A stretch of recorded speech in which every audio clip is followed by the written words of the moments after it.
Shalom à tous et à toutes, bienvenue à Wake Up, ce numéro de Wake Up est donc dédié à la gloire de Dieu, comme vous le voyez tous les jours sur les antennes de Lumière du Monde Télévision. Tous les matins, nous sommes là pour vous communiquer la bonne humeur et la gaieté. Ce matin, nous avons avec nous le pasteur Bana Kambou. Shalom, pasteur. Merci ma soeur, shalom à vous aussi. On est bien réveillés. Hein? Par la grâce de Dieu. Dieu merci. Ça va, et chez vous? Très bien. Merci Seigneur. Merci. Je suis un peu fouca. Vous dites que je suis en très bonne santé. Merci. Parce qu'avec vous, nous allons passer tout à l'heure à la parole de Dieu. Mais pour l'heure, on va se tourner vers Jean-Richard. Parce que vous voyez, la chemise, la cravate de Jean-Richard, c'est une cravate futuriste. Shalom Jean-Richard. Bonjour Daniel et shalom à tous. Comment ça va? Très très bien, merci. Alors ce matin on aura Culture Actu et le saviez-vous? Oui, dans Culture Actu on parlera musique avec la présentation d'une grande voix de la scène gospel. Et puis dans le saviez-vous on va parler de la Corée du Nord mais surtout de la situation de l'église. D'accord. En Corée du Nord c'est pas toujours facile dans oui. cette partie du monde. Paul Félicia. Shalom Daniel. Shalom. Trickbox. Aujourd'hui, dans le Trickbox, j'ai décidé de parler ou bien de donner une petite astuce pour pouvoir améliorer ou embellir le sourire de nos téléspectateurs. D'accord, mais tu m'as dit le Trickbox. Trickbox. Ce sera donc pour tout à l'heure.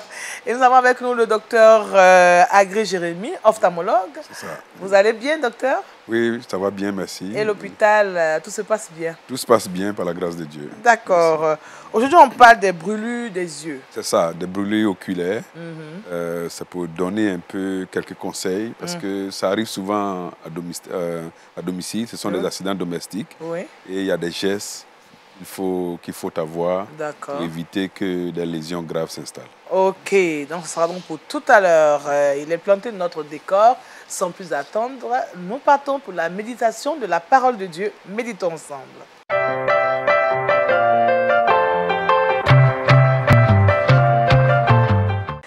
Avec le pasteur Bana, notre thème aujourd'hui est « Dieu n'abandonne pas ses enfants ». Pasteur. Merci beaucoup ma soeur et je profite de l'occasion pour saluer nos bien-aimés dans la foi, dans le Seigneur et tous ceux qui disposent d'un bout de temps pour méditer avec nous ici. Et saluer aussi le docteur que je rencontre avec beaucoup de joie. C'est ça. Chaque fois ensemble, j'ai été édifié par ses interventions. Merci. On a qu'il va être pasteur comme vous. Il est déjà serviteur de Dieu.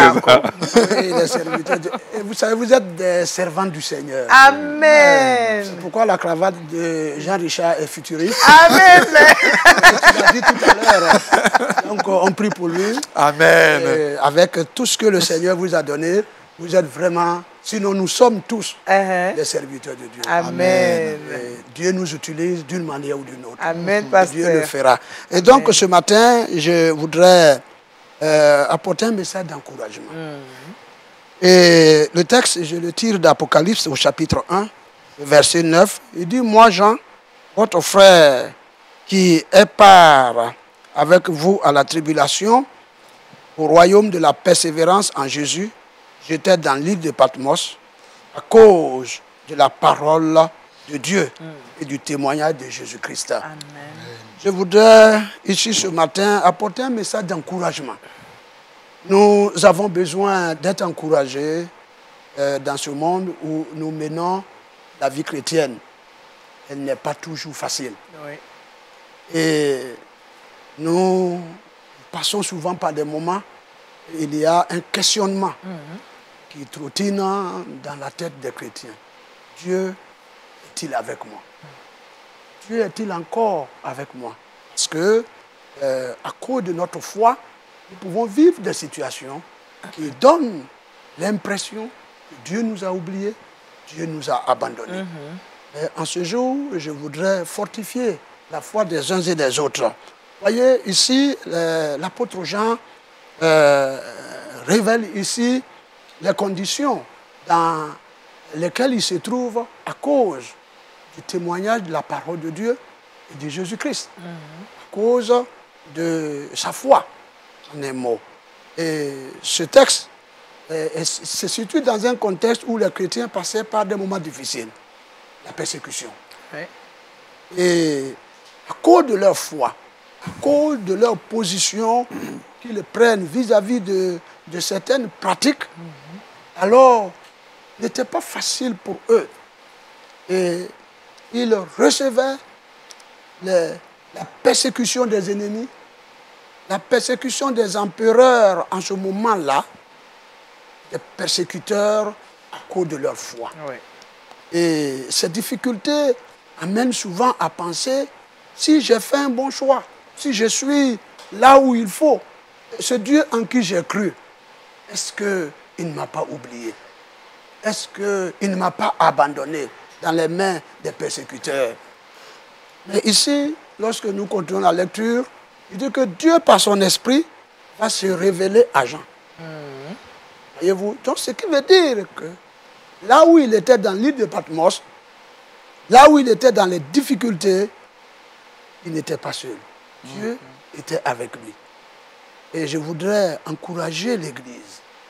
Vous savez, les chrétiens aujourd'hui, nous attendons toujours le message où, bon, ben, Dieu va te bénir. Oui. Dieu va t'élever. Dieu va te guérir. Et quand vous ne vous inscrivez pas dans cette logique de prédication, aujourd'hui, les chrétiens se disent, Dieu ne m'a pas parlé.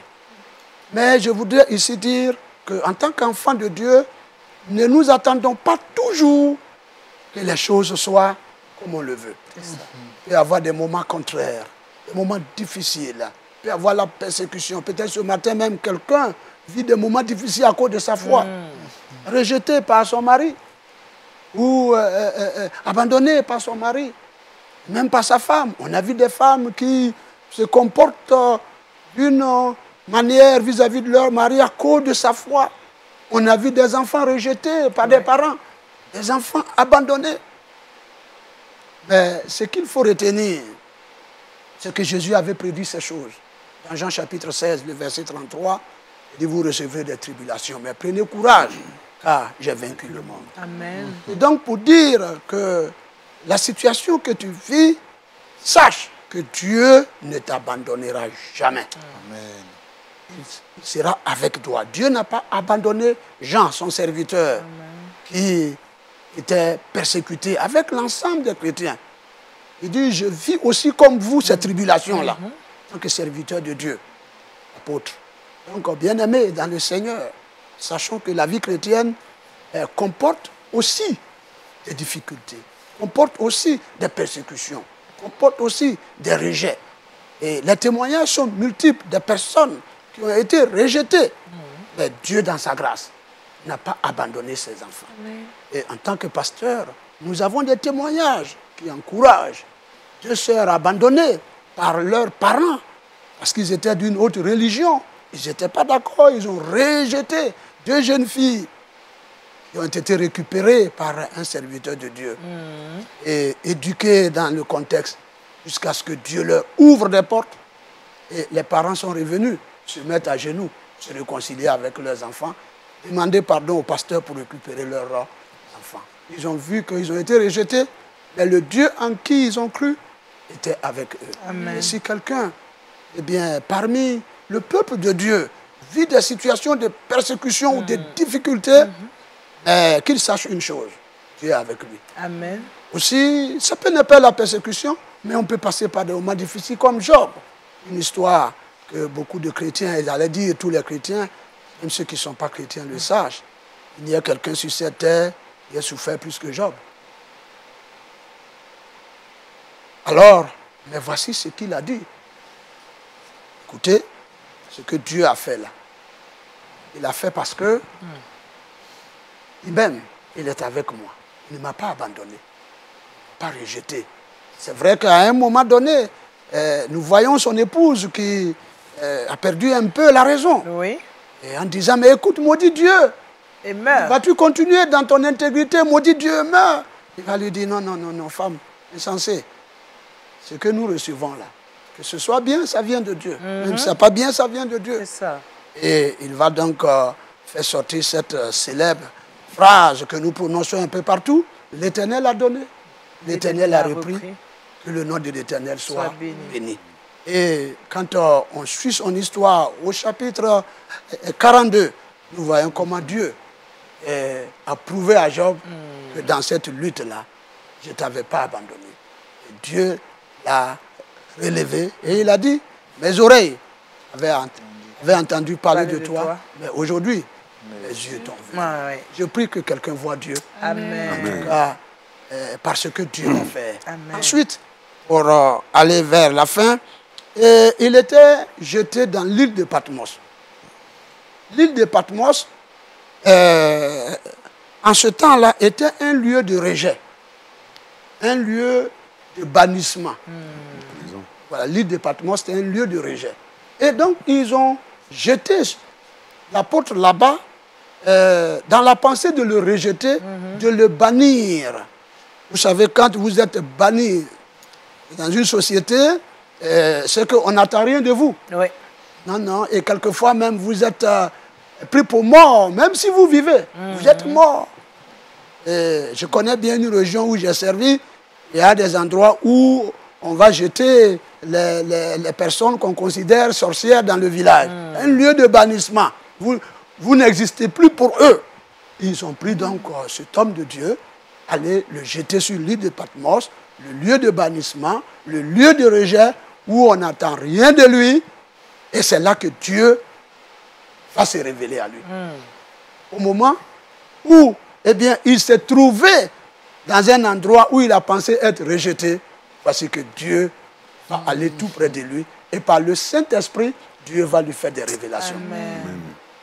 Alors, je voudrais dire tout simplement à quelqu'un ce matin et aux frères et aux sœurs, que Dieu n'oublie pas ses enfants. Sache que dans la situation où tu te trouves là, Dieu agira en ta faveur. Alléluia. Et Dieu a agi en faveur de son serviteur. Les enfants de Dieu doivent s'attendre toujours à Dieu.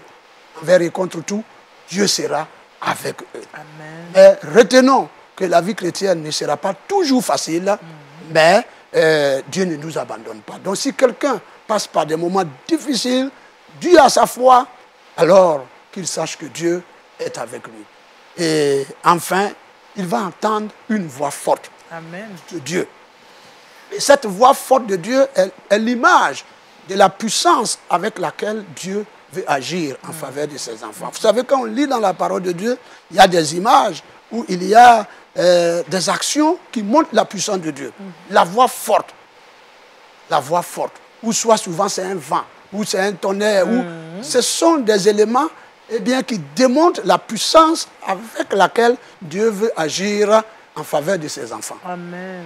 Et Jean, l'apôtre Jean, va entendre une voix forte pour dire que Dieu veut agir avec puissance envers lui. Je voudrais encore dire aux chrétiens ce matin que notre Dieu est tout puissant et il agit avec puissance pour sauver ses enfants, pour délivrer ses enfants ou pour protéger ses enfants, pour garder ses enfants ou pourvoir aux besoins de ses enfants.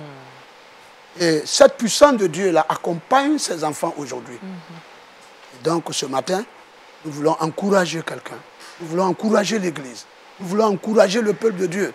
Ceux qui nous suivent ici comme de loin, qui passent par des moments difficiles, retenez cette vérité, vous n'êtes pas seuls. Amen. Dieu est avec vous par son esprit.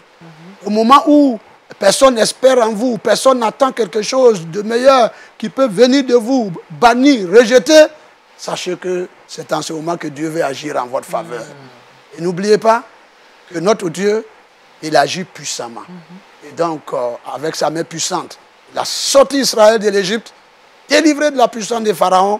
Cette main puissante-là est toujours agissante. C'est pourquoi nous pouvons dire avec Esdras que la bonne main de l'Éternel soit sur ses enfants. Ceux qui sont en difficulté et souffrant des persécutions ou passant par d'autres réalités, sachez que la bonne main de Dieu est toujours sur nous. Là où nous sommes, ce que nous vivons, ce qui nous arrive, notre Dieu ne nous oublie jamais. Amen. Il viendra en son temps et par la puissance, il nous sortira. Puisse Dieu le faire pour toi, afin que son nom soit glorifié. Puisse Dieu le faire pour toi, pour que tu sois encouragé dans ces moments-là que tu traverses. Dieu est avec toi. Dieu nous bénisse et Dieu n'abandonne pas ceux qui espèrent en lui. Amen. Amen. Dieu n'abandonne pas ses enfants, c'est le thème de notre méditation aujourd'hui. Alors, pasteur Bana, comment nous pouvons comprendre, enfin savoir que Dieu ne nous a pas abandonnés, même dans la situation difficile? Oui. Est-ce qu'il y a des signes?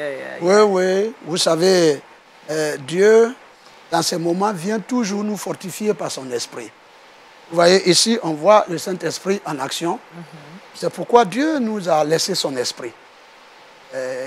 Le Seigneur nous a laissé son esprit. Vous voyez, quand Paul et Silas étaient en prison, voyez-vous aussi comment Dieu, par son esprit, a agi pour sortir ses enfants. C'est le même chemin. Le Saint-Esprit, tous ceux qui passent par ces moments, Dieu vient les fortifier par son esprit. Par son esprit. Dieu vient les fortifier.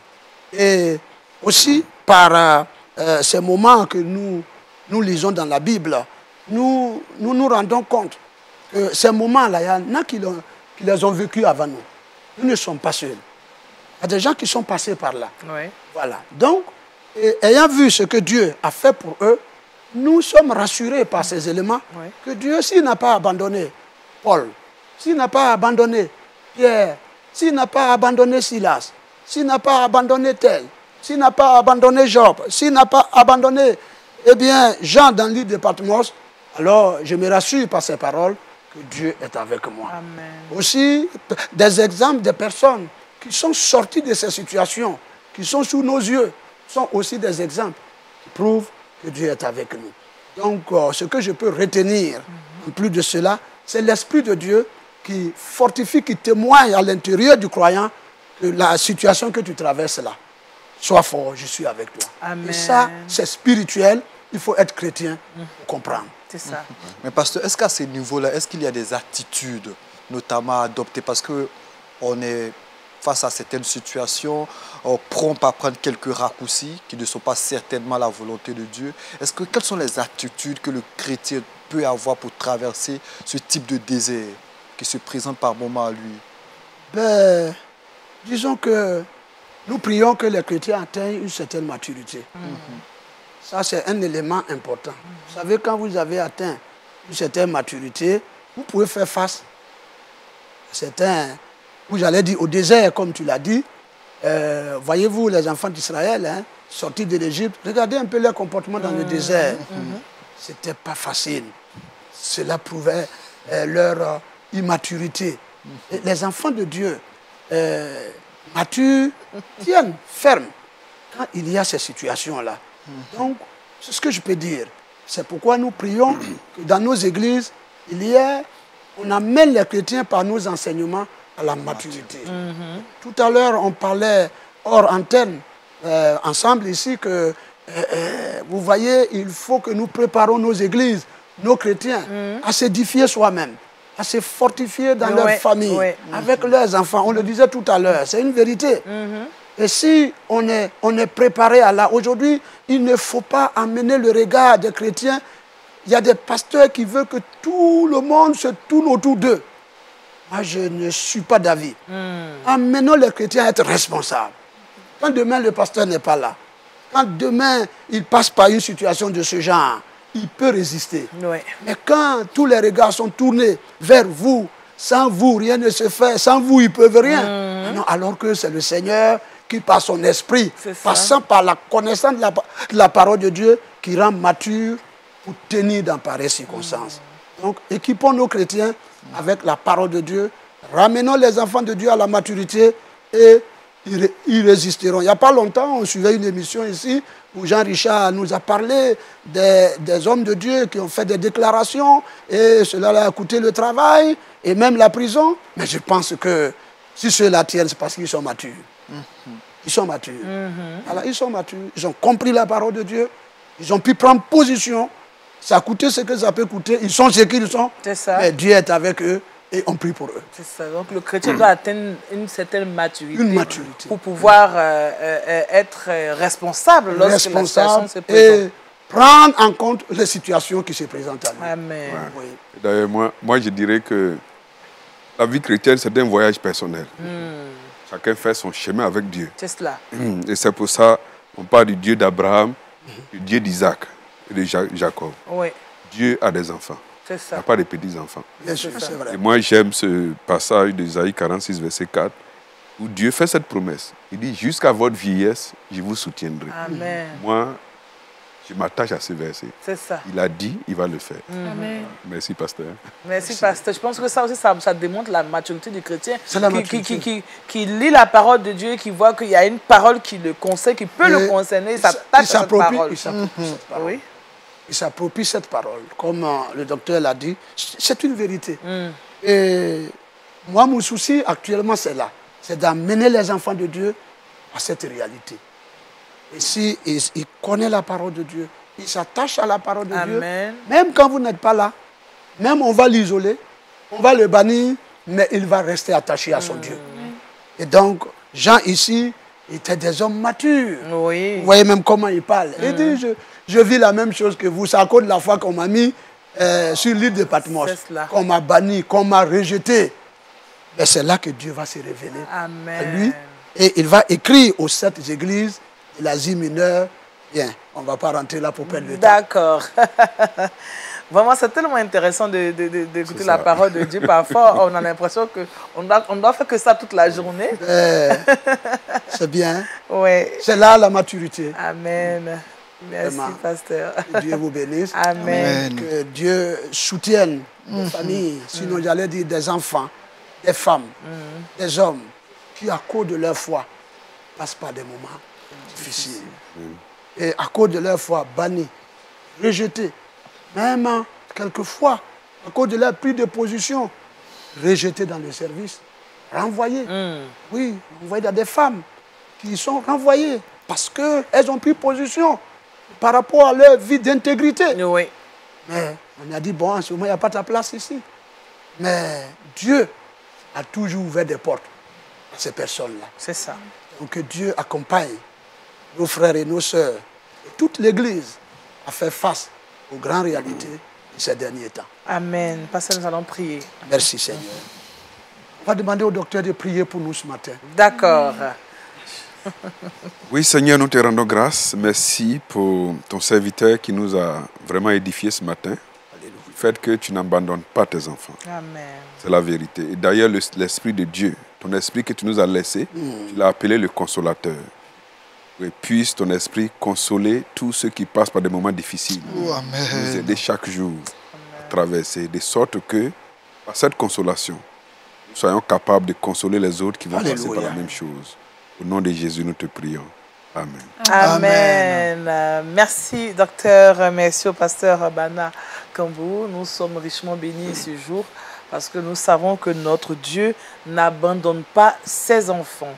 Merci, pasteur. Nous allons maintenant nous intéresser à l'actualité culturelle avec Jean Richard et ses Cultures Actu.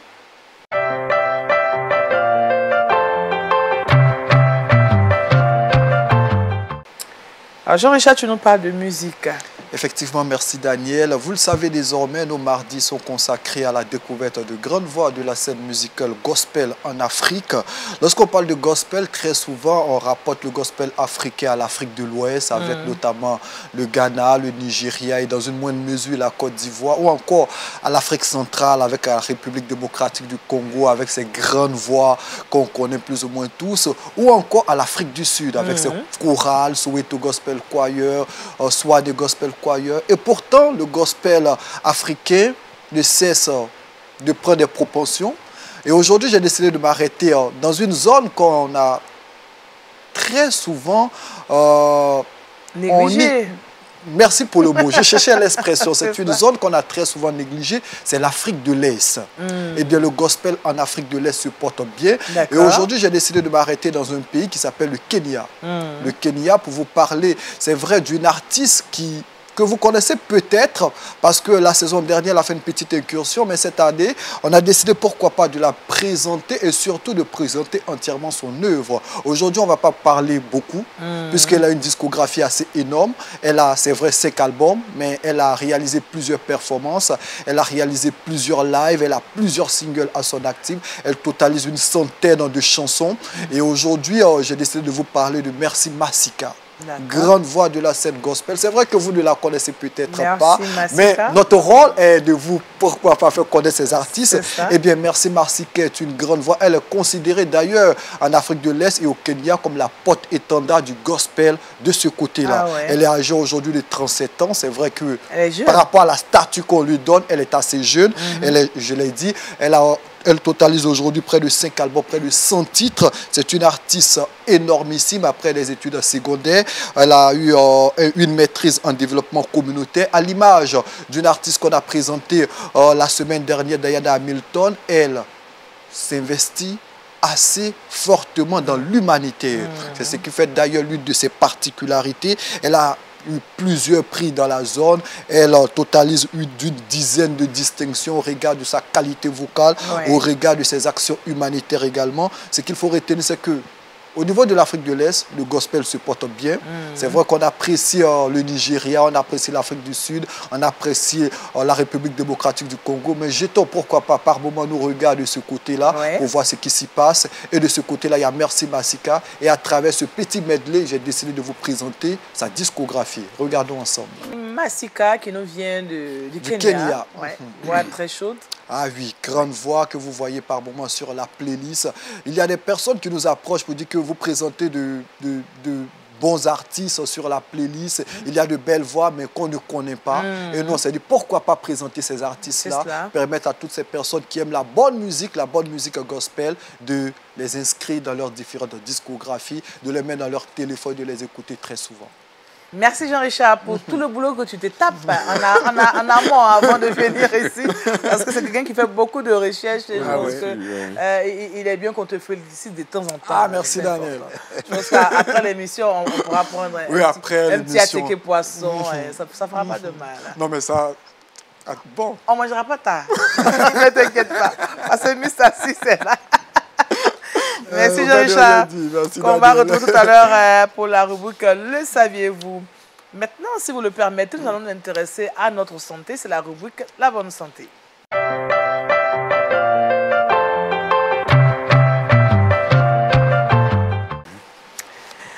Avec le docteur Agré Jérémy, nous nous intéressons aux brûlures des yeux. Je rappelle qu'il est ophtalmologue, celui qui s'occupe des yeux. C'est ça. Oui, merci, mais je voudrais dire à Jean-Richard que je connais cet artiste. Ah, d'accord. Parce que ma famille et moi, nous avons vécu au Kenya pendant 3 années. Ah, d'accord. Donc, c'est une dame que nous connaissons. Merci. D'accord. Alors, donc, félicitations. Hein, parce que vous connaissez une grosse voix du gospel africain. Aujourd'hui, nous allons parler des brûlures des yeux, ou des brûlures oculaires. Et c'est important de savoir, mais surtout les premiers gestes, parce que ce sont des accidents en général qui arrivent à la maison ou bien en milieu professionnel. Ça peut arriver aussi par agression. Il y a des situations, enfin un petit témoignage que je vais rendre. Et les brûlures en général, il y a les brûlures qui sont classées en 2 groupes. Les brûlures qui sont chimiques, c'est-à-dire un produit chimique tombe dans les yeux. Tel que l'eau de Javel. Comme l'eau de Javel ou de l'acide. Ou bien les brûlures thermiques. Les brûlures thermiques, ça peut être dû au soleil. Ou bien ça peut être dû même au feu. Voilà, un enfant tombe dans le feu ou dans l'eau chaude, voilà un peu. Les circonstances, comme je l'ai dit tout à l'heure, en général, c'est des accidents domestiques. Voilà, un produit qu'on veut prendre pour déboucher l'évier qui tombe dans l'œil. Ou bien, bon, on veut faire le chauffeur qui vient ouvrir sa batterie et puis l'acide tombe dans l'œil. Ou bien l'eau de Javel qui tombe dans les yeux. C'est vraiment important de savoir quels sont les gestes à faire dans ces circonstances. On est pressé, docteur. Moi, je suis pressé. Oui, c'est ça. Parce que la rapidité avec laquelle on pose les gestes détermine parfois ce que nous appelons le pronostic. C'est-à-dire la capacité de l'œil de retrouver toute sa capacité, toute sa fonction. Et donc, qu'est-ce qu'il faut faire en cas de brûlure, surtout chimique? Il faut laver l'œil. À l'eau claire? À l'eau de robinet. Mettre l'œil sous le robinet et puis laver. C'est vraiment très important. Il faut laver l'œil abondamment. Ce qu'il ne faut pas faire, il y a des situations, vous savez, souvent chez nous en Afrique, il y en a qui disent non, si tu mets du lait dans l'œil, ça peut, en cas de... Il faut éviter cela. Il faut mettre des décoctions, ou d'autres même disent l'eau sucrée. Il faut éviter cela. En cas de brûlure, lavez l'œil ou lavez les yeux avec de l'eau de façon abondante. Et quand vous avez fini de laver de façon abondante pendant près de 30 minutes, maintenant vous pouvez envoyer le patient à l'hôpital et le médecin va évaluer et voir ce qu'il y a lieu de faire. Et je me souviens, lorsque j'étais en formation, un de nos camarades comme ça jouait, il demandait au prof, il dit, mais s'il n'y a pas de l'eau, il jouait, il dit, mais s'il n'y a pas l'eau, il faut pisser dans l'œil. C'est juste une façon de dire que le lavage est vraiment important. C'est ça. C'est vraiment la première conduite à tenir face à une brûlure. Et les brûlures, comme je l'ai dit, ça peut subvenir aussi en cas d'agression. J'ai malheureusement vécu une situation, un dimanche, où c'est plutôt la police qui m'a appelé par rapport à un patient qui, au décours d'un conflit amoureux, sa copine lui a versé de l'acide dans les yeux. Wow. Malheureusement, ils n'ont pas agi à temps. Oh ouais. Le temps qu'ils viennent, aujourd'hui où je vous parle, ce jeune homme a perdu ses 2 yeux. Oh. Parce que c'était une acide à concentration très élevée. Wow. C'est le lieu de rappeler aux parents que les produits, entre guillemets, dangereux, comme l'eau de Javel, il faut les tenir loin des enfants. Vraiment les enfermer quelque part. Et puis, quand on les utilise, il faut les remettre à leur place. Et parfois aussi, c'est important de porter des lunettes de protection quand nous devons manipuler ces genres de produits. En milieu industriel, malheureusement, il y a encore certaines de nos industries où les consignes de sécurité ne sont pas respectées. Et parfois, il se trouve que des employés sont victimes d'accidents professionnels à jet de ces liquides chimiques. Donc, je voudrais vraiment exhorter tout le monde aujourd'hui à vraiment prendre des précautions et à prendre cela très au sérieux parce que ça peut aller jusqu'à la cécité.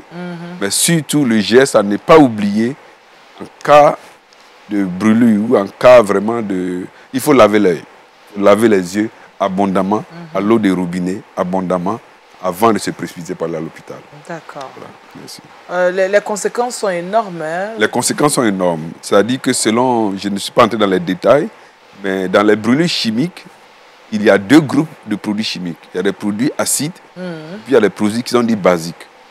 Les produits acides, selon la concentration, ça cause des dégâts, même importants, comme le cas de ce jeune homme dont j'ai donné l'exemple. Mais les produits basiques, les conséquences sont plus énormes. Parce que rapidement, ces produits s'attachent, comme on appelle, au complexe de l'œil et peuvent traverser tout le contour de l'œil et causer des dégâts très énormes. C'est pourquoi il faut vraiment faire attention et les éviter. D'accord. Voilà. Surtout, oui, Félicia? Non, je voulais juste savoir pour le lavage de l'œil, au bout de combien de minutes il faudrait, dès qu'on reçoit le jet? Il faut laver aussitôt. Dès que vous recevez le jet, il faut aller au robinet, ouvrir les robinets et puis rincer les yeux. Il ne faut pas frotter surtout. Hein. Non, il faut laisser les yeux sous l'eau. Ça, c'est vraiment important. Ça dit qu'il faut rincer. Rincer au maximum. C'est vraiment le et ne rien appliquer avant d'aller voir le docteur. Ne rien appliquer, ne jouez pas au chimiste à la maison. Dis bon, si on prend du bonnet rouge, ou bien du Fanta, de l'eau chaude, les Africains, ou bien des décoctions, ça va vraiment aggraver le problème. Parce que ce qu'on met, parfois, ne sont pas stériles.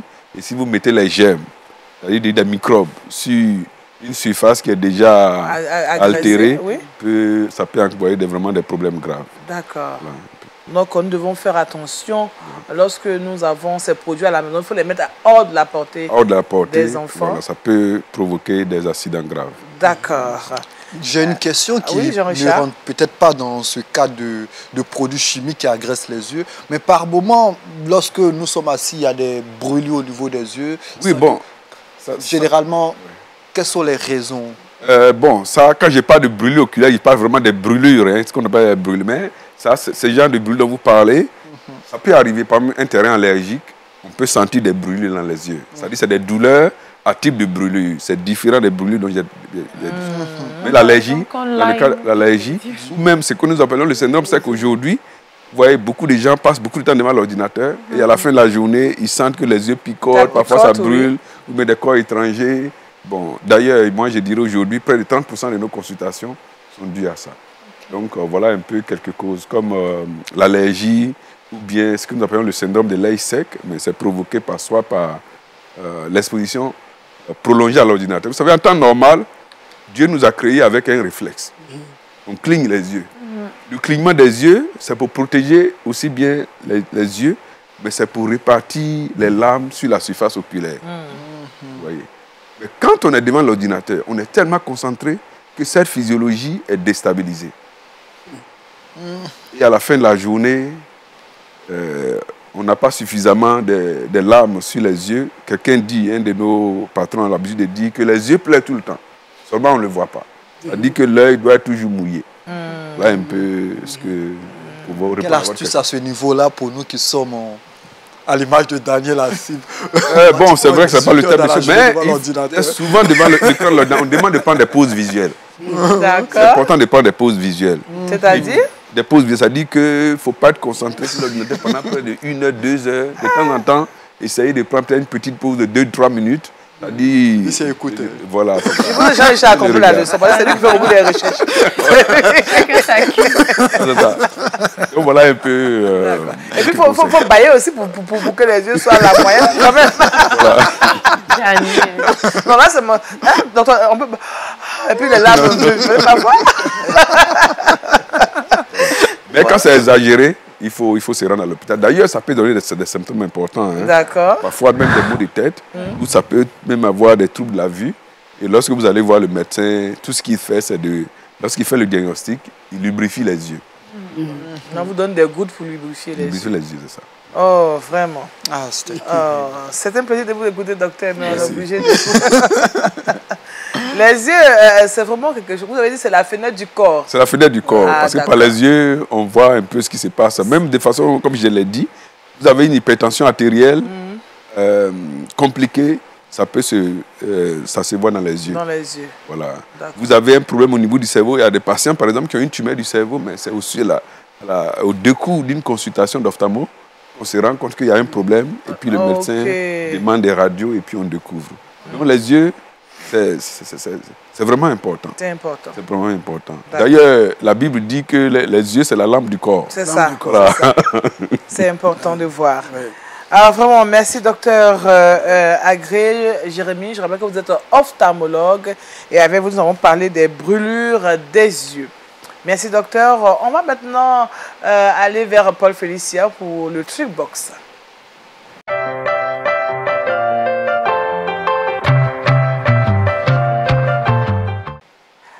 Alors Paul Félicia, j'ai l'impression que le fait qu'on parle des yeux, ça te rend un peu bizarre. Hein? Non, pas du tout. Elle se reproche quelque chose. Arrête de regarder l'ordinateur. Je me sens accusée. Prends une pause visuelle, Paul Félicia.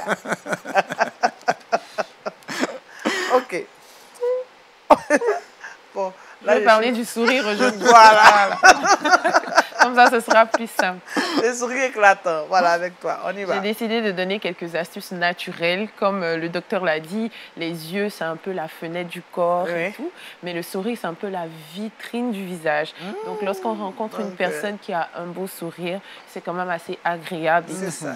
Et malheureusement, à cause de notre hygiène alimentaire, par exemple, si on boit beaucoup de café, il y a des résidus qui restent sur les dents.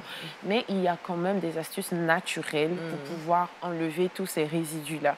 Donc, je suis venue avec une petite recette qui est très facile. On prend les stylos et tout. Oui, on va commencer à noter les ingrédients. Le premier ingrédient, c'est très simple. Une cuillère à soupe de bicarbonate de soude.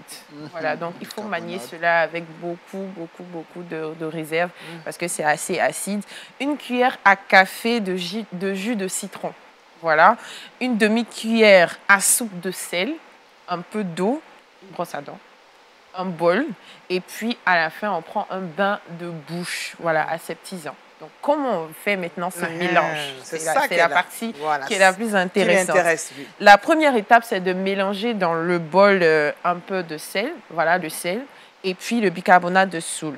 Ensuite, on mouille la brosse à dents avec le mélange qu'on a obtenu. Et ensuite, on va se brosser pendant 3 minutes. Mais il faut éviter les gencives et tout. C'est assez important de noter cela. Et enfin, on va rincer la bouche avec le bain de bouche aseptisant. Mais comme c'est assez abrasif, il faut utiliser cela seulement qu'une fois dans la semaine. C'est important. Une fois pour blanchir les dents. Voilà, pour blanchir les dents. C'est compliqué. Oh. C'est pas si compliqué que ça. C'est juste que j'ai cité dans les détails, mais sinon, un peu de sel, bicarbonate de soude, de l'eau, un bol, une brosse à dents. Et puis bon, du jus ça, de citron. D'accord. On peut l'avoir. Et puis on se brosse. Bon, comme on appelle un dentiste, il faut aller en haut. c'est de haut en bas. De haut en bas. Oui, c'est ce que le dentiste nous a dit la dernière fois, de haut en bas. Oui, de haut en bas. Et on peut retrouver la blancheur de ses dents. Exactement, de façon naturelle. Ok. Puis, voilà. Merci Paul Félicia pour cette astuce qui, je crois, va aider plus d'une personne parce que nous sommes nombreux à prendre le café et le café souvent nous colore nos dents et ce n'est pas toujours agréable lorsque nous sommes en train de sourire. Merci Paul Félicia pour cette astuce. Jean-Richard Nguekran est là pour la rubrique Le saviez-vous?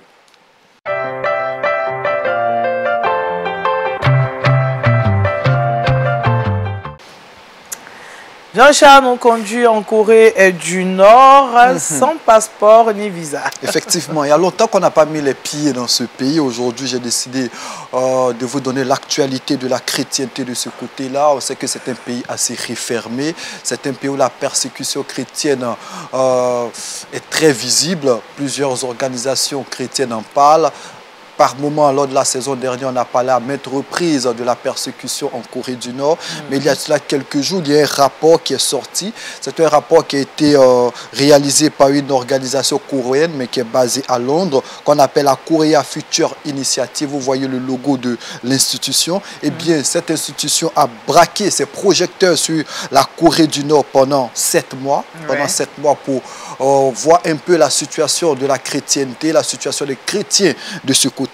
Et figurez-vous que pendant 7 mois, cette organisation estime que 200 chrétiens ont été vigoureusement persécutés. Eh bien, parmi ces 200 chrétiens, il y a une dizaine qui ont été tués parce qu'ils détenaient une Bible. Vous savez que l'utilisation de la Bible est pratiquement interdite en Corée du Nord. Plusieurs personnes ont été emprisonnées dans ce pays pour pratiques religieuses, pour activités religieuses, pour possession d'objets religieux, pour contact avec des personnes religieuses, pour fréquentation d'un lieu de culte ou encore pour l'évangélisation de d'autres personnes. En 7 mois seulement, cette institution estime que ce sont près de 273 personnes qui ont été soit tuées, soit emprisonnées en 7 mois, ce qui est énorme. Et à travers ces chiffres, cette organisation Korea Future Initiative essayait une fois de plus d'interpeller non seulement les nations, interpeller les pays, les dirigeants de ce monde, afin qu'ils interpellent Kim Jong-un, qui est le président de cette nation, sur la situation des chrétiens.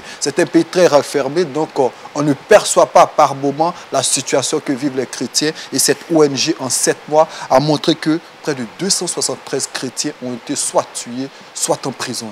Et c'est énorme. Pasteur, je pense que c'est un grand sujet de prière. Tout à fait.